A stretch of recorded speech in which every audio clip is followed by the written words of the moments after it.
Okay, here we are, leaving the court, La Corte, during the trial of Tony Hernandez. But the testimony got pretty wild today with Alex Ardon, the mayor of El Pariso, testifying. Well, I'll do a stand-up here. Testifying about, there's people outside the courthouse. Here we go. Ardon was on the stand. Oh, the only other witness for today was a guy called Dario Urraque, a professor from Trinity College. And he gave sort of generic testimony about the history of Honduras, the coups, Zelaya. The lawyer for Tony Hernandez attacked him, essentially saying that he's a prejudiced, that he was a government official under Zelaya, that he likes the Libre Party. But then Mr. Alex Ardon took the stand, and all day, under the questioning of the government, he was asked question after question, including, they keep circling back to Chapo, which I think is could be, it's pretty explosive. It's led a lot of people that know almost nothing about Honduras to ask me what the F is going on with this one Orlando Hernandez, because Ardon, in that part of it, he testified, not just, it was said in the opening, but he testified that he was in a meeting that involved Chapo and $1 million in cash to be given to Juan Orlando Hernandez. So it's pretty bad. It's pretty bad. And Pepe Lobo, too, doesn't come off very good in this, because there was some Guatemalan drug dealer that was threatening to take over the border. And Ardon spoke with El Chapo, and then they spoke to Pepe Lobo. And the next thing you know, 2 trucks of soldiers came and set up in Colón for 2 months, and the border was never taken over. They killed a guy called El Chino. They killed, yeah. I mean, maybe, I'm going to explain something in a second. So there's my stand-up for now. There's more. You can find it all online. We tweeted pretty much every blow by blow, and we're going to be writing another story both on Inner City Press and Patreon later today. But I just wanted to say it's not, you know, I mean, I don't know, maybe it's foolish, but El Chapo is in Supermax. Yeah, I mean, we'll see. The question, I mean, I don't want to go beyond what was seen in the trial, but I will say this. There's all this back and forth about, a lot of the media here wants to say that you know, Trump and Juan Orlando Hernandez and trying to keep migration down. You know, at the same time, look, just as a fact, the U.S. attorney who brought this case, well, it was brought under Preet Bharara, who was a Democrat, but it's been continued, and this explosive testimony is taking place under Mr. Jeffrey Berman, who's a Trump appointee. So take it as you will. I do want to make sure to talk about the United Nations. I must. I'm sorry. I know that I don't know how it's perceived in Honduras, but I will tell you that having covered it as well, it is extremely corrupt. And also just with no, people are saying like, oh, you know, it's so courageous to report. It's here, you come into the building, you can report. At the UN, I did exactly the same type of reporting. I, in fact, stumbled upon corruption by the current Secretary General, Antonio Guterres. And it's not a speculation. It's, the man has a financial connection to a Chinese bribery firm known as China Energy Fund Committee. And the moment I reported it, I was roughed up by UN security. They broke my laptop, and I've been banned ever since, 461 days. It's one of the reasons I'm down at the court. So one door closes, another opens, but you need to turn over the UN as well. I keep posting a photo. Did you know that Juan Orlando Hernandez came to the General Assembly only 10 days ago, 2 weeks ago at most? Met Guterres, and Guterres didn't bring up a single word about corruption or much less drugs. Talked about climate change. That's what the UN has become. An apologist for dictators and corrupt individuals. Yeah. It's incredible. So that's it. That's it. But before heading off, I'm more than willing. I'm trying to think. I'm not soliciting thanks. I just want to. If you have any questions, I definitely had. There was a few stray lines in this thing. There was a few names that came up that I'm not sure I spelled right. One was Arita. That's one I wrote down. I'm figuring that Mario Calix is Mario Jose Calix, but I'm trying to keep up with the names. So if you see in the yeah, unbelievable. It's not just that he was there, okay? So there were some other bad dudes that were there, but here's what you need to understand in terms. Okay, good, I spelled it correctly. Here's what you need to understand about Guterres is that, you know, if other corrupt dictators came, at least the readout would make some reference, some vague reference to. They talked about internal issues. Here he treated it like nothing, like it's just another fill-in-the-blanks country to talk about climate change. No, there's a corruption scandal. From what I've heard today, not only did the president take from what I heard today, again, and the cross-examination will be tomorrow, and I'm going to cover it as well, but from what I heard today, under oath, the president's campaign was funded by one of the most vicious and brutal narcotraficantes ever. And the whole country's been turned over to providing favors. I mean, you see the testimony. So to have Antonio Guterres, himself corrupt, sidling up to Juan Tony Hernandez, birds of a feather. That's all I can say. Now behind me there, that you can't see because of the lighting, the MCC, the Metropolitan Correctional Center. A Chinese briber who bribed the UN is in there, but Antonio Guterres is not. My daily joke is that Guterres must be jailed. And I do wonder what will happen to Hernandez after this. Whatever his relations are with President Trump, the testimony is extremely damning. If I were him, I would not do any shopping in Miami. I'll put it to you that way. No matter what assurances are given. Okay, let's call it off. I'm going to actually go back and do some more writing, and so, including about the UN. It is. It really is. It's incredible. It's absolutely incredible. So I would say I'm learning more than I thought I would about Honduras. I've been in Honduras. That's a whole other story for another time. Some time ago. But many things have changed since then, and I'm going to keep learning. So whatever. Send any info. I'm definitely reading comments, and we'll see what happens tomorrow. Okay. Thanks a lot. Okay, here we are. It's the end of the day.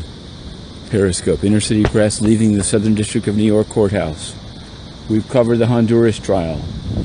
Alex Ardon testifying at great length about Tony Hernandez and his brother, Juan Orlando Hernandez, the president, the recipient of $1 million in cash wrapped in plastic from El Chapo Guzman, according to the testimony. Yes, it's true. And the testimony is extremely detailed, how Pepe Lobo provided soldiers, how Tony Hernandez switched over to radar so that he could run for office. It seems pretty irrefutable, but tomorrow there will be a cross-examination of Alex Ardon, and we'll be there, and we will live tweet it, I promise you, because we try to be fair, but it is what it is, and it looks like narcotraficante, narcopresidente, that's what it looks like. But every day is a new day. We covered the 6ix9ine trial, Tekashi 6ix9ine. Famous, notorious rapper, Gummo, Billy, Kanga. Have you heard of them? Fefe. Anyway, he's in jail. He's not there. I'll just let you know. That's the MCC, but he's in a different jail. Jail for snitches. I don't know where Alex Ardon is. I don't think he's in the MCC. But here we are, out here today. A brother of Tony Hernandez was interviewed in a wheelchair. Yes, right here. We'll have much more and much more on this.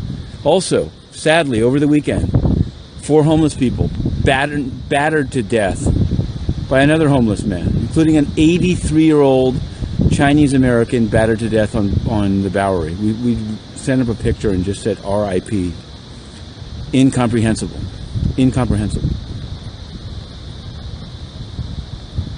Well, you see, that is complicated, but again, this is a trial. Until Tony Hernandez is found guilty or not guilty, this is just testimony, right? Alex Ardon said he saw the cash, but we have to see what the jury believes, and so that's why we're covering the trial every day, every minute, live tweeting it.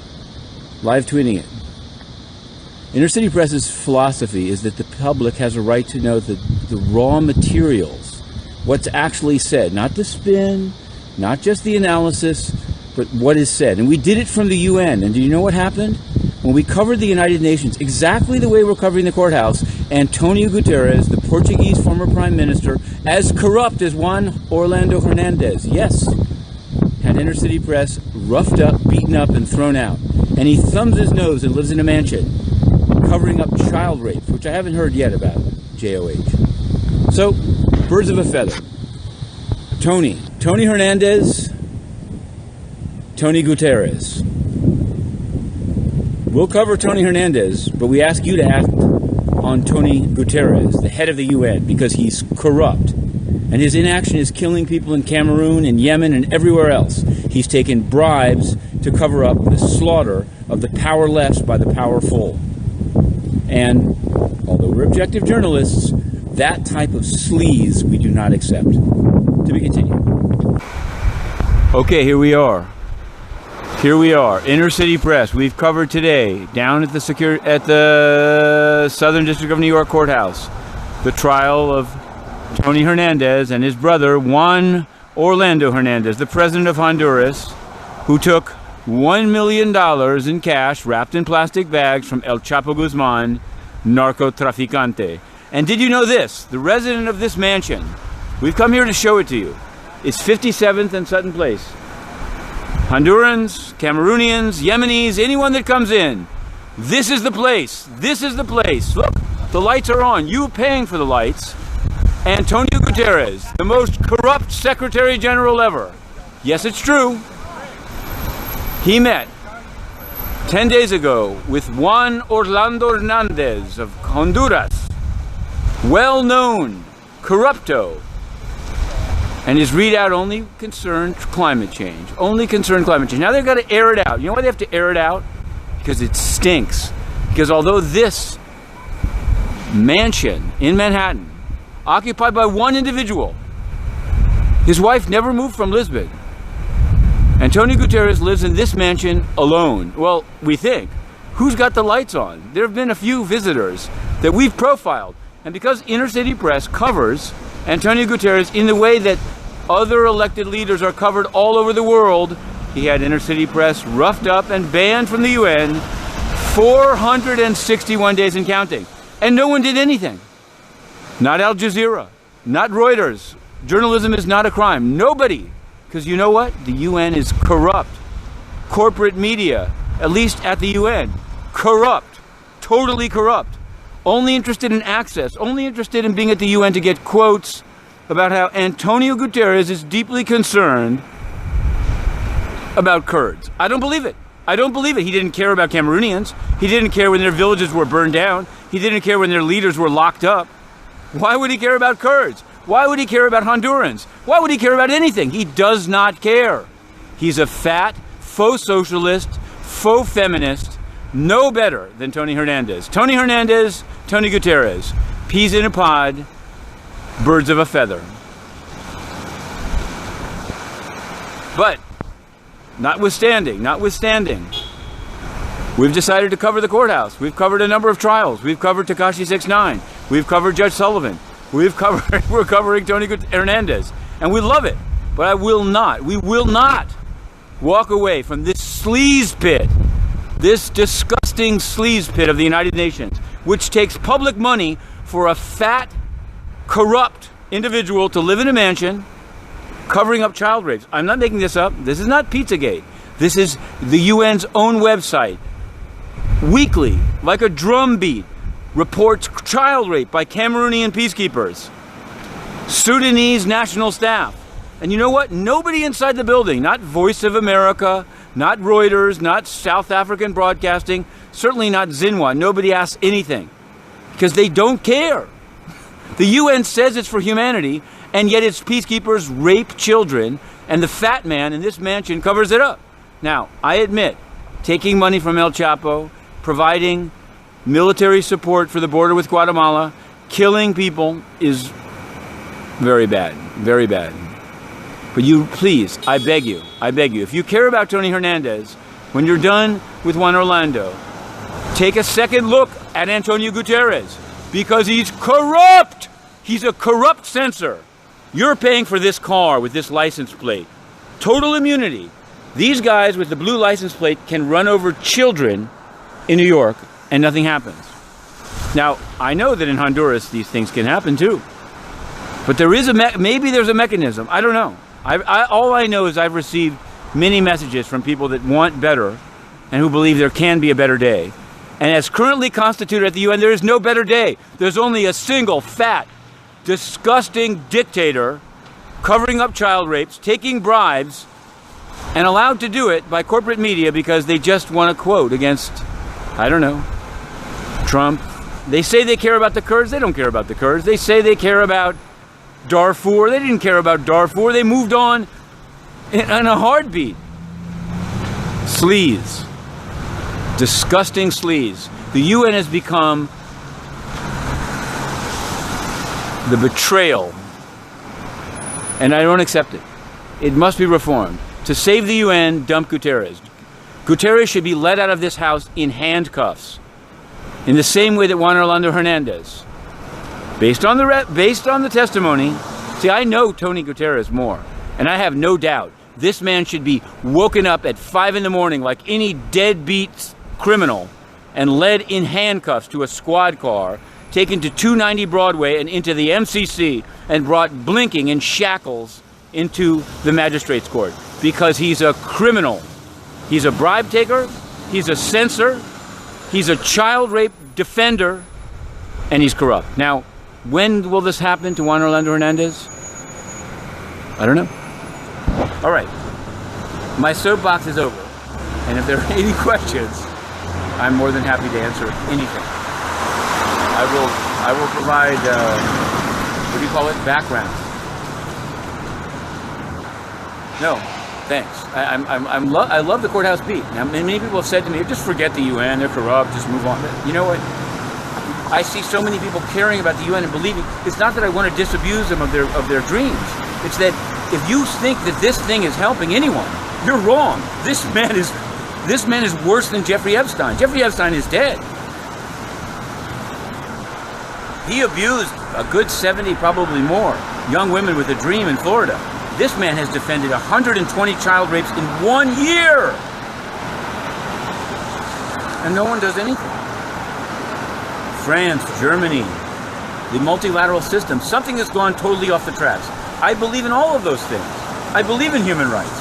I believe in a super ego of nations. But this guy can't do it because he's corrupt. He took bribes from China. He censored the press. There's no mistake. 461 days is not a mistake. 1 day is a mistake. 3 weeks is a mistake. I looked into his eyes and I said, how can it happen? And he got on his car and he drove away and he went to Lisbon and he stole your money. He's corrupt. Okay then, I'll lower my voice, as the judge in Westchester County said. And tomorrow we'll pick up with our coverage of the Juan Orlando and Tony Hernandez case in the Southern District of New York. But I urge you, as you cover that, and I'm happy to put it out and I won't mix it with anything else, when it's done, please look into Antonio Guterres and please demand that this fraud on the international system is let out of this mansion in handcuffs and taken to the MCC like people infinitely less worse than he is. Thank you very much.